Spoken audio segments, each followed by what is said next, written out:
सार बचन राधा स्वामी वार्तिक भाग पहला दफा 36। जो सतगुरु पूरे हैं यानी सच्चे मालिक से मिले हुए हैं या सच्चे साध और फकीर हैं, जो वे मिल जावें और उनकी दया हो जावे यानी उनकी दृष्टि मेहर की इस जीव पर पड़े तो इस जीव का काम सहज में बनना शुरू हो जावे। मगर एक दिक्कत इसमें भी है कि यह जीव उनको मिसल और खुद मतलबियों के ठग और लोभी और दगाबाज समझता है और इस सबब से उनकी शरण कबूल नहीं करता है। और जो शख्स की हकीकत में भोगी और रागी हैं और दुनिया की गुलामी कर रहे हैं, वे ऐसा मौका देखकर यानी जीवों को मूर्ख और भूले हुए जानकर आप गुरु बन बैठे हैं और रोजगार अपना खूब जारी किया है। और जिस कदर उनसे हो सका इन गरीब और भूले हुए जीवों को लालच हासिल कराने, धन और स्त्री और पुत्र और तंदुरुस्ती और नामवरी का देके कि जिसकी चाह असली इनके मन में भी लगी हुई थी, धोखे और भरम में डाला। यानी पत्थर और पानी और दरख्त और जानवर पुजवाकर अपना मतलब किया और तीर्थों और व्रतों और होम और यज्ञ में भरमाया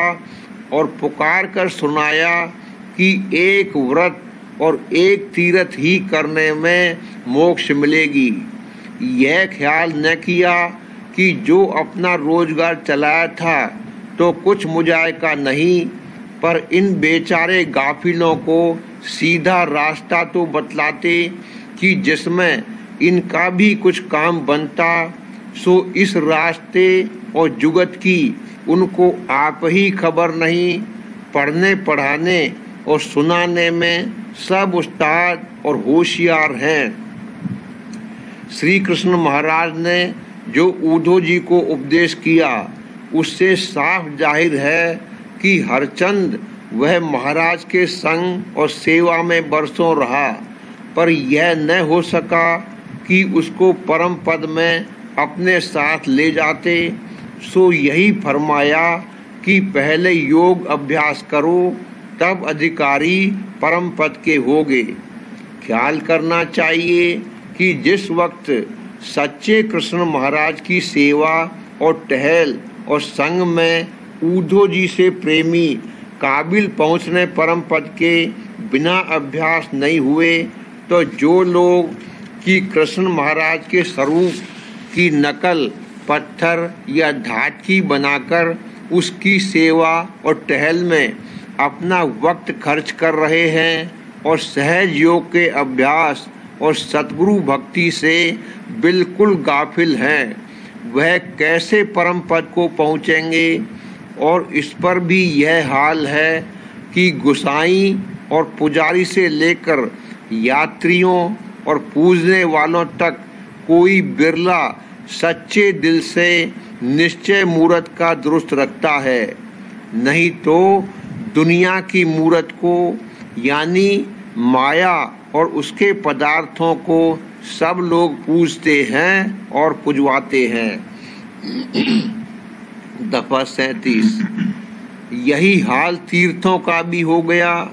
कि जो कि अगले महात्माओं ने वास्ते सत्संग और दान पुण्य के और एकांत स्थान में घर से दूर चंद रोज विश्राम करने के लिए मुकर्रर किए थे, वह अब मेले और तमाशे हो गए। हर एक वास्ते अपने मन के आनंद और विलास और दोस्तों की मुलाकात और सैर और तमाशे और खरीदने तोहफे और असबाब के जाता है। भजन बंदगी का कुछ जिक्र भी नहीं है। अब ऐसे लोगों को यह समझाया जाता है कि जरा गौर करके देखो और अकल से विचारो कि ऐसी सूरत में तीर्थ कब मुक्ति के दाता हो सकते हैं। व्रत का भी थोड़ा बहुत यही हाल है कि बतौर त्योहार हो गए। अगले महात्माओं ने तो वास्ते इंद्रिय और मन के दमन करने और जागरण और पूजन और सत्संग करने के मुकर्रर किया था। अब यह दिन वास्ते खेलने शतरंज और चौपड़ और गंजफा और सोने रात और दिन और खाने अच्छे अच्छे और किस्म किस्म के मेवे और शीरीनी वगैरह के हो गए। दफा 38। जबकि मूर्त पूजा में, जो कि वास्ते मजबूत करने, ध्यान और एकाग्र करने चित्त के अंतर में मुकर्रर हुई थी, यह खराबी हुई कि सिर्फ नाम मात्र के वास्ते आना जाना मंदिर का और सिर्फ हार फूल और जल चढ़ाना मूर्त पर रह गया और पुजारियों ने उसको अपना रोजगार समझकर मंदिर में खेल और कूद और नाच व रंग और तमाशे और आराइश जारी किए और सत्संग जो कि मुख्य था उसका कुछ भी ख्याल नहीं किया और वास्ते खुशी खातिर पूजा करने वालों के नए नए तमाशे और आराइश मंदिरों में कराने लगे और तीर्थ व्रत वगैरह में कारखाना बिल्कुल उल्टा हो गया। यहाँ तक कि जो आजकल कोई तीर्थ को न जावे और अपने घर पर भी नाम मालिक का ना लेवे तो वह बहुत पापों और कुकर्मों से बच रहता है और उनसे अच्छा है जो कि तीर्थ करते हैं और तीर्थ के स्थान पर अच्छे अच्छे पदार्थ ताकत के खाकर तमाशे देखते हैं और बेफायदे कामों में वक्त को खराब करते हैं और बड़ा अहंकार अपने दिल में तीर्थ करने का रखते हैं। इस वास्ते यह हालत आजकल के समय और मनुष्यों की देखकर संतों को अति कर दया आई। हरचंद की लोगों को सच्चा परमार्थी और खोजी बहुत कम देखा, फिर भी अपनी दया और मेहर से वचन और वाणी के वसीले से सबको उपदेश परम पद का किया और जिस जिसने उनके वक्त में उनके वचन को चित्त से सुना और समझा और उस पर निश्चय किया और अभ्यास में लग गया, उसको परम पद में पहुंचाया। और बाकी सब लोगों के वास्ते वाणी कथ कर रख गए कि जो कोई उसको पढ़कर समझेंगे वह भी कदर संतों की जानकर वास्ते प्राप्ति असल मालिक के खोज संत सद्गुरु पूरे का करेंगे और कर्म और भर्म यानी पूजा, मूर्त और पानी और जानवर और दरख्त और देवताओं और अवतारों से हटकर एक सच्चे मालिक के चरणों में, जो कि सबका करतार और सबके परे है, दृढ़ प्रीत और प्रतीत करके उसके चरणों का दर्शन हासिल करेंगे।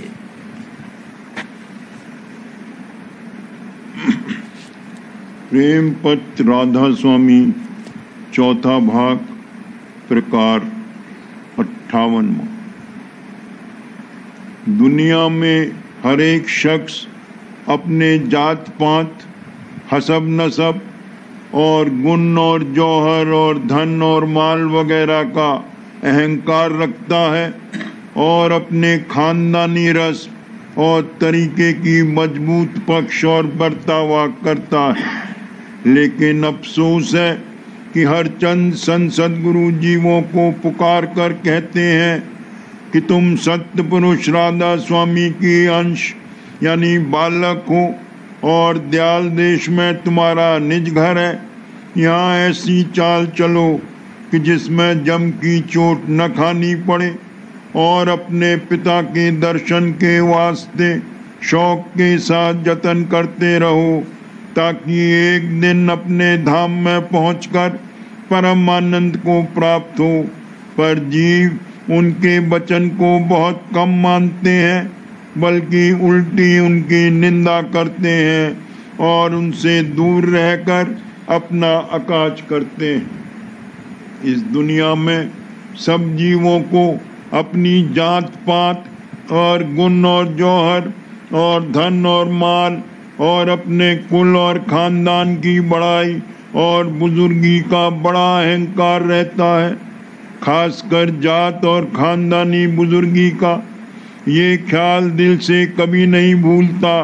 और जहाँ कहीं जीव जाता है या किसी नए शख्स से मिलता है तो जरूर वहाँ और उसके रूबरू अपनी जात और खानदान की बुजुर्गी का जिक्र पेश करता है, ताकि लोग उसका आदर और इज्जत करें। सिवाय इसके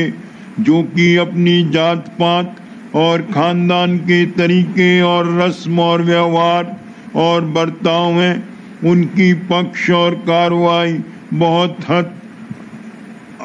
हट और मजबूती के साथ जीव करते हैं, और जो कुछ कसर या भूल चूक तरीके और रस्म और बर्ताव की कार्रवाई में पड़ जावे तो सख्त नाराज होते हैं और अपनी बुजुर्गी और सफाई की उसमें हानि समझकर जैसे बने उसका बदल और दुरुस्ती करते हैं। जाहिर है कि जब जीव अमर है तो मरने के बाद जरूर उसकी देह और कुल बदलता है, यानी नई देही नए खानदान में धारण करता है, और फिर उसी तरह उस खानदान की रस्मों और व्यवहार की पक्ष करके अपनी बुजुर्गी और बड़ाई का अहंकार दिल में रखता है, यानी हर जन्म में नई देह और नए खानदान का बंधन हट के साथ धारण करता है। ये बात आम तौर पर जारी है कि हर एक जीव अहंकार के साथ अपने खानदान और बाप दादे की बड़ाई और बुजुर्गी को हर एक के सामने जाहिर करता है और चाहता है कि उस हाल को सुनकर लोग उसकी खातिरदारी और इज्जत करें, और अपने खानदानी और जात के रस्मों और बर्ताव को मरते दम तक कभी नहीं भूलता है, और बहुत शौक और जोर के साथ उसकी पक्ष करके कार्रवाई करता है। लेकिन संसद गुरु जो कुल मालिक सत्य पुरुष राधा स्वामी दयाल के खास मुसाहब या महाप्यारे पुत्र हैं और असल में उसी का स्वरूप हो रहे हैं, पुकार कर जीवों से कहते हैं कि तुम कुल मालिक की अंश हो, यानी उसके बच्चे और बालक हो, और सत्य पुरुष राधा स्वामी बंसी तुम्हारी जात है, और जो कि उस कुल मालिक के खवास और सिफते हैं वही असल तुम्हारे खवास और सिफत हैं, क्योंकि दोनों का जौहर एक ही है, पर कुसंग के सबब से यानी मन और माया और इंद्रियों और माया के रचे हुए भोगों और पदार्थों की सोहबत और संग से तुम अपने सच्चे माता पिता राधा स्वामी दयाल और उसके धाम को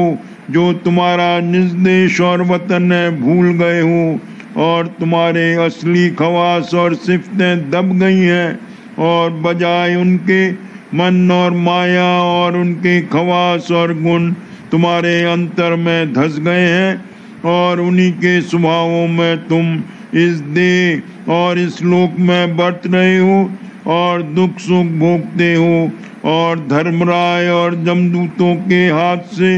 जिल्लत और खिफ़त और ख्वारी सहते हो, और नाकिस आदतों और पाप कर्मों के सबब से जो कुसंग की वजह से तुमसे बंध रहे हैं नीची ऊंची जोनों और देशों में, जिसको 84 का चक्कर कहते हैं, भरमते रहते हो। और फिर संसद गुरु फरमाते हैं कि जो दुख सुख और जन्म मरण के चक्कर और ख्वारी और जिल्लत और बेइज्जती से बचना चाहो तो अपने सच्चे माता पिता कुल मालिक राधा स्वामी दयाल की महामहिमा और महाआनंद और सबसे ऊंचे धाम का और महानिर्मल और दया और प्रेम के भरे हुए खवासों और सिफतों का और अपने सबसे आला और भारी जौहर और जात और वंश का ख्याल करके अपने प्यारे और दयाल पिता से मिलने और वतन में पहुंचने का जतन करो और अपनी ऊंची जात और ऊंचे वंश और ऊंचे से ऊंचे धाम का ख्याल और अहंकार मन में बसाकर कुसंगियों की सोहबत जो कि महामलिन और बिकारी और असल में तुम्हारे बैरी और जानलेवा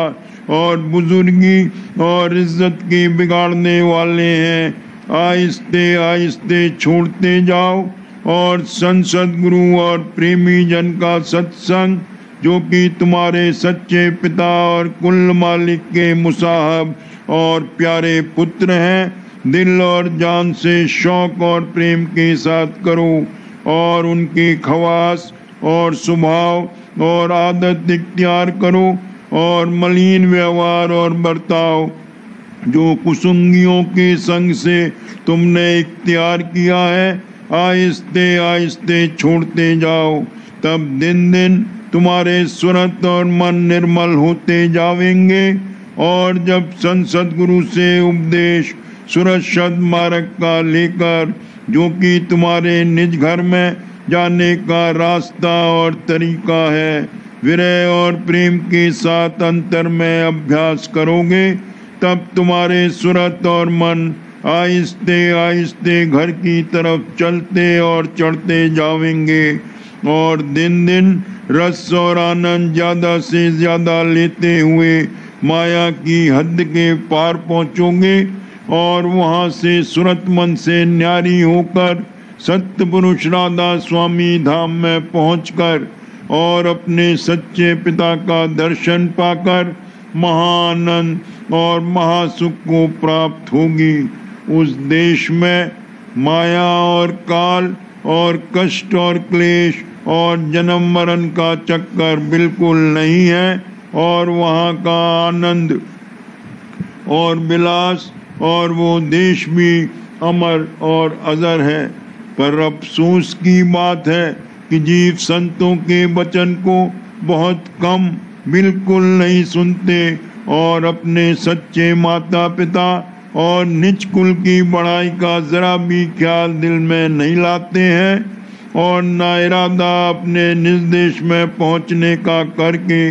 जो जतन की संतों ने फरमाया है उसका खोज या अभ्यास करते हैं। इस सबब से सब जीव माया और काल के जाल में फंसे रहते हैं और दुख सुख और जन्म मरण का चक्कर भोगते हैं।